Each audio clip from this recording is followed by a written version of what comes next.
Alhamdulillah, wassalatu wassalamu ala rasulillah wa ala alihi wa sahbihi wa ala amma ba'd. Honorable Sheikh Abdullah, Abdurrahman Al-Omaisan, may Allah preserve him and protect him for us. Allah started by saying that the Messenger sallallahu alaihi wasallam, the Prophet Muhammad sallallahu alaihi wasallam, taught us a word that is beloved to Allah subhanahu wa ta'ala. That is a word of protection by which Allah subhanahu wa ta'ala protects His servants. It is a word that is from the treasures of the paradise. This word is La hawla wa la quwwata illa billah. This is a word that is from the treasures of the paradise, because one does not know the fruits of it and does not know the outcome of it, and he will see the fruits of it and the outcome of it and the end result of this word when he enters the paradise. It is a word that means that one cannot change and cannot move and has no might and no ability except by Allah subhanahu wa ta'ala. It is a word of submission to Allah subhanahu wa ta'ala. As the Messenger sallallahu alayhi wa sallam, he mentioned that Allah subhanahu wa ta'ala says, when his servant says La hawla wa la quwwata illa billah, that Allah subhanahu wa ta'ala says in the meaning of the statement that my servant submits to me, fully submits to me and puts his trust in me. And so it is a word that when one says it, knowing its meaning, believing in it, one submits to Allah subhanahu wa ta'ala and realizes and understands that he has no ability to change his situation and no ability to change anything and to move anywhere, and has no might except with Allah subhanahu wa ta'ala. So it is a word of singling out Allah subhanahu wa ta'ala and putting one's trust upon Allah subhanahu wa ta'ala, knowing and realizing that Allah subhanahu wa ta'ala is the one who is able to move and change the situation of the person from illness to health, and from being healthy to remaining healthy and being more healthy, and from weakness to strength. Any change that the person seeks to help, the help and the aid of Allah subhanahu wa ta'ala, one should put his trust and dependence upon Allah subhanahu wa ta'ala. As Allah subhanahu wa ta'ala said in the meaning of the ayah, that He is the one who created you upon weakness and from weakness, and He made after this weakness strength, and He made after the strength weakness and becoming gray-haired. And Allah creates whatsoever He wills. And so we should know that Allah subhanahu wa ta'ala creates whatsoever He wills, and He subhanahu wa ta'ala does whatsoever He wills. And everything that happens upon us is in the will of Allah subhanahu wa ta'ala, and is in the hands of Allah subhanahu wa ta'ala. So we should put our trust in Allah subhanahu wa ta'ala and put our dependence upon Allah subhanahu wa ta'ala. And this is the meaning of our statement when we say إِيَّاكَ نَعْبُدُ وَإِيَّاكَ نَسْتَعِينُ. You alone we worship, and your help and aid alone we seek. We seek the help and the aid of Allah subhanahu wa ta'ala, and we put our trust and dependence upon Allah subhanahu wa ta'ala. So this word of La hawla wa la quwwata illa billah is a word that we should often say, that should be on our tongues all the time.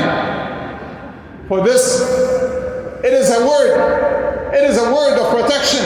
The Messenger sallallahu alayhi wa sallam taught us to say this word when we go to sleep, so that Allah subhanahu wa ta'ala protects us with this word. And likewise, it is from the words, from the supplication, from the adhkar of the morning and the evening. It is a word that we say when we leave our houses.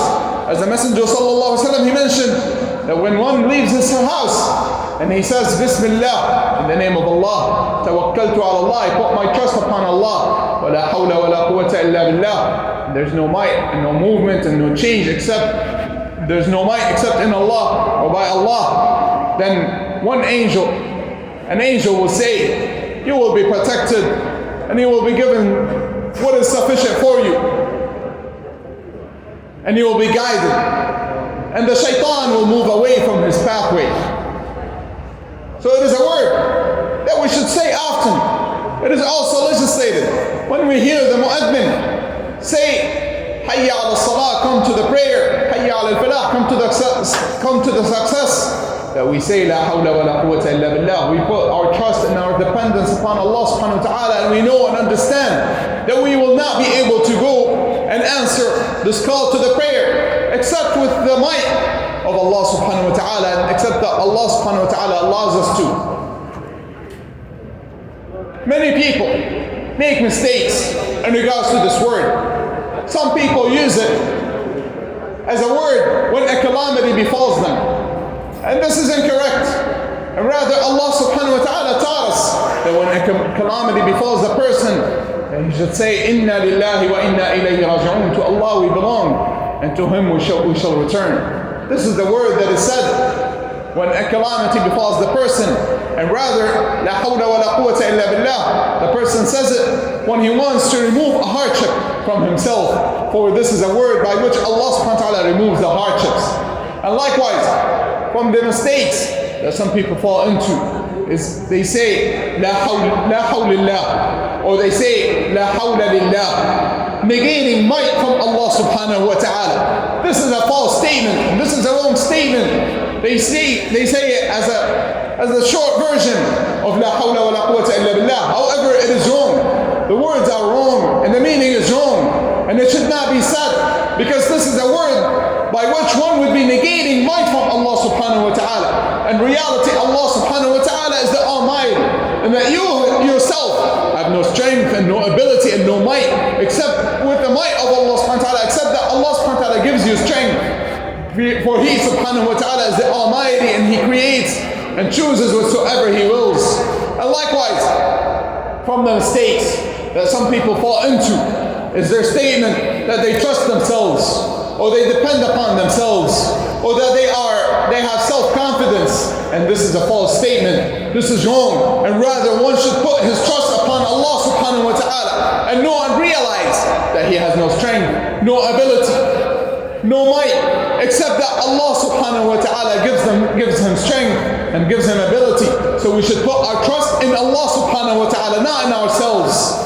And we should always seek the help and the protection of Allah subhanahu wa ta'ala. So we ask Allah subhanahu wa ta'ala to protect us all, and we ask Allah subhanahu wa ta'ala to make us from those who put their trust upon Him. Wa sallallahu wa sallam wa barak ala nabiyyina Muhammad wa ala alihi wa ashabihi ajma'in.